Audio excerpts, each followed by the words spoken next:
में कहते नहीं आज 10 क्लास चलता अब यहाँ 11-12 हमने के चलाओ जाओ। ये अपने विद्यालय स्थापना करके आज से 4 कोटी भवन के निर्माण 7 क्लास से 7 क्लास 8 क्लास 9 क्लास हो और 10 क्लास हो लड़की आप पढ़ लेता बाद घर में रहता बाद शादी ब्याह के बाल विवाह के वह सब यहाँ देखने से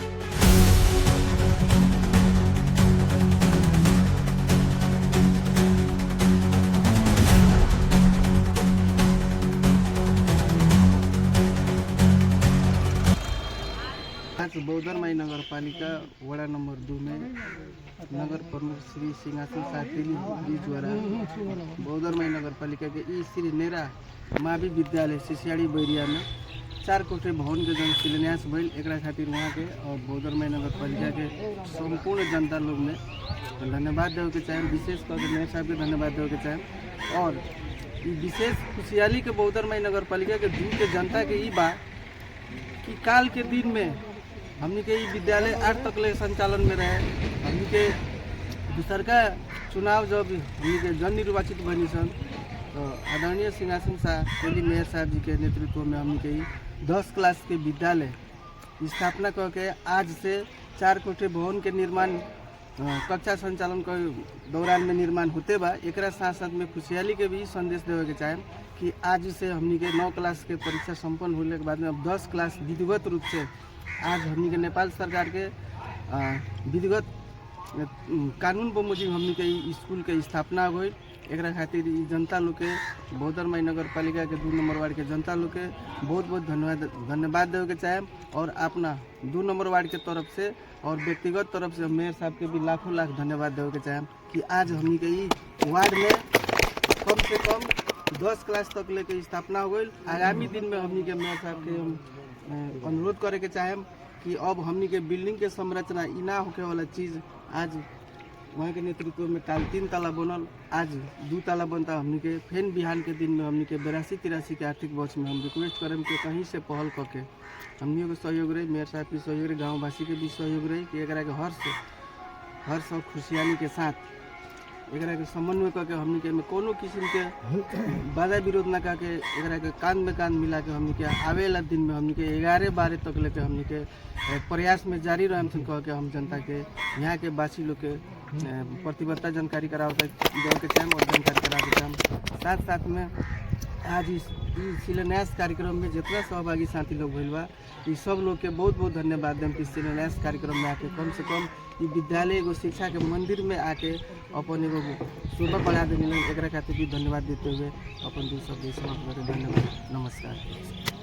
शिलान्यास कार्यक्रम में उपस्थित वार्ड नंबर 2 के वार्ड लगाए यहाँ संपूर्ण अभिभावक लोग में हमारा तरफ से नमस्कार। यहाँ 8 क्लास चल रहा हमने के एक बेर खेल कूद होते रहे यहाँ बौद्धरमाई पर तो विद्यार्थी लोग सबसे बेसी लेडीज लोग हमने से कहलक लोग हमने के अब 8 क्लास चलता 9 क्लास हमने के चला हो जाओ। तो मुखिया जी हमने के राय कहनी सन सरू से हमने के कहनी सन कि ठीक बा हमने के जौन सहयोग हो तरह करम सो अपने संचालन करी यहाँ के संचालन कैनी। आज 9 क्लास यहाँ चलत रहा, आज से अब 10 क्लास के शुरुआत होके जाता रह गई। हम अपने लोग से सबके उससे अनुरोध बा एगो मुखिया के मेयर के एगो मास्टर के जिम्मेवार ना होला, अपने हम लोग के सब के जिम्मेवार बा। अपने लोग सब के हमने क्या में सहयोग करी। हम सब लोग के बीच में कहते नहीं आज 10 क्लास चलता अब यहाँ 11-12 हमने के चलावल जाओ।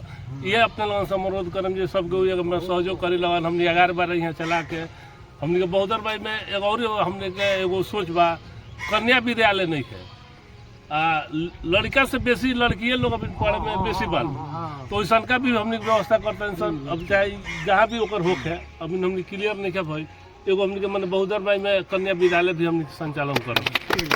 हमने के जहाँ हमने के जो 7 गो अभी चलता हम अभी चलता विषयगत टीचर जहाँ मैंने इंग्लिश के चाहे मैथ के टीचर नहीं थे, अभी तत्काल हमने के ओकरा समस्याओं के नगर पालिका से व्यवस्था करके हमने अभिनय से व्यवस्था जौन अभी संचालन होता कि बैसाख से जो नया कक्षा संचालन होता वही में हमने के व्यवस्था करम से जहाँ विषयगत टीचर नहीं थे ओकरा के व्यवस्था करें।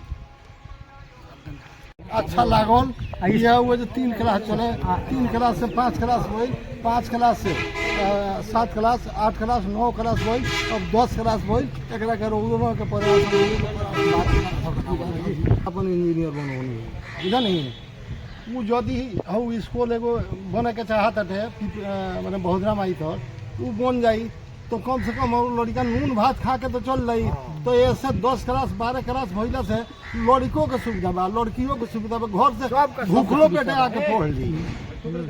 ये हमने कहत बहुत अच्छा हमने के धन्यवाद।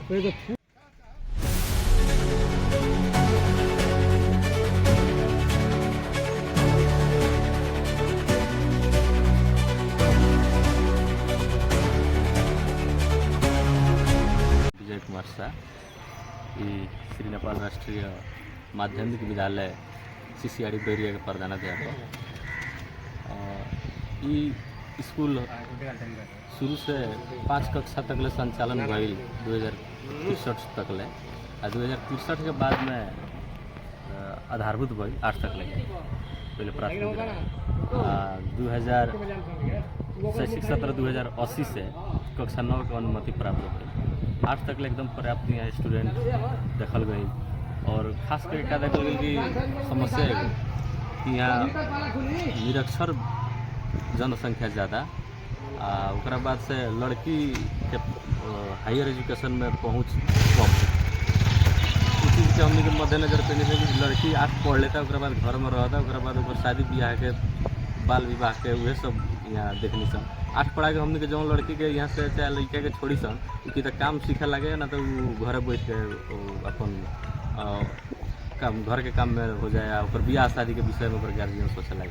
तो उस चीज़ के हम अध्ययन करके एगो निकलने से निचोड़ की नहीं है 10 तक ले चलावल जरूरी है। अगर 10 कक्षा चल जाए तो कम से कम 10 कक्षा तक के हमने के माध्यमिक तो अगर के बच्चा के पहुँच तो हमने के बढ़ा देते सन। वो हिसाब से हमने के लगे बच्चा आज भी हमने के 9 चलैनी सन, जब 50 के बच्चा हमने के अध्ययन कर रहा बा। आ वो बच्चा अब 10 कक्षा में सो ट्रांसफर होकर खातिर सब इच्छुक बा, कहीं कोई जाए कहीं बड़ थपे वाला अवस्था हमने के बा। लेकिन अब नेपाल सरकार के नियम अनुसार हमने के 10 क्लास में भरना लगे वाला अवस्था भी नहीं है। 9 कक्षा में ही लगे के बाद हमने के बाध्यता बस 10 कक्षा के उतना लेके मिल जाए। अब वो चीज़ देखला के बाद अब ये भवन के अभाव हमने के आवश्यक पूर्वाधार के तैयारी करे के एगो शर्त बंदे जा गई। तो उस हिसाब से हमने के राष्ट्रपति शैक्षिक सुधार कार्यक्रम अंतर्गत नगर पालिका मार्फत भवन पैसा निकासा भई। एक ऊपर जो हमने के 3 तले बनल, 3 तले भवन अपने के वार्ड कार्यालय के अनुदान से 3 तले भवन थपाई। ओकरा लगत है अब 10 कक्षा के विद्यार्थी खातिर भी कक्षा हमने के थप करेगा, ओकरा खातिर साइंस लैब थप करेगा, ओकरा खातिर कंप्यूटर लैब थप करेगा, ओकरा खातिर हमने के लाइब्रेरी थप करे के अवस्था आ गई। ऐसे फिर भी हमने के रिक्वेस्ट करके लगातार पहल करके अगर लगनी सब तो हमने के फिर यहाँ 4 कोठ के भवन एगो प्राप्त भई जो 55 लाख लागत के योजना उतना लागत एस्टिमेट में अपने भवन के काम संपन्न हो जाए कि इंजीनियर साहब भी आश्वासन दिला पूरा संपन्न हो भौतिक संरचना से एकदम लेवल हो। और वही हिसाब से अगर ये बन जाता है तो हमने के 10 कक्षा खातिर विद्यालय एवल हो गई। कोनो किस्म के भौतिक संरचना के हमने के कमी ना है। अब रह जाते बस हमने के विषयगत शिक्षा के अभाव। अगर विषयगत शिक्षा के अभाव मेयर साहब हमने के थोड़ा देर पहले कहबे करेंगे कि जो हम स्वयंसेवक शिक्षक भी हो सके तो विषयगत रूप से हमने पूर्ति करेंगे प्रयास करम सकते। जैसे कि नेपाल में देखा जाए तो हर एक विद्यालय में दौरबंदी के अभाव। उस हिसाब से स्वयं नगर पालिका चाहे तो अपन आंतरिक स्रोत से हमने के शिक्षक पर पूर्ति कर सकता है। कुछ पूर्व तैयारी हमने के बैठल बानी सर, जैसे कि हमने के 15 गो से बेसी हमने के लगे कंप्यूटर बा। अभी भी हमने के कंप्यूटर लैब संचालन में बाटे मेरे साहब के थ्रू यहाँ से नगर पालिका के थ्रू। वो ओकरा बाद हमनी के राष्ट्रपति शैक्षिक सुधार कार्यक्रम अंतर्गत नगरपालिका मार्फत ही प्राप्त भइल हमनी के स्मार्ट बोर्ड 75 इंची के एगो जौन कि टीचर कभी एब्सेंट भी हो जाए या चाहे कुछ हो जाए उस अवस्था में भी हमनी के क्लास संचालन करे वाला चाहे आधुनिक ढंग से जौन ग्लोबलाइजेशन एजुकेशन में फिट होखे वाला जितना भी हमनी के इंस्ट्रूमेंट बाटे ओकरा के लगभग साइंस लैब के भी कुछ सामग्री हमनी के जुटा लेले बानी सन। लाइब्रेरी खातिर भी कुछ हमनी के आधारभूत पुस्तक सबके व्यवस्थापन हमने के कर लेले बानी सन, लेकिन उतना से पूगा वाला नहीं के थप में सहयोग करत चले के पड़ी, कैसे कि हर एक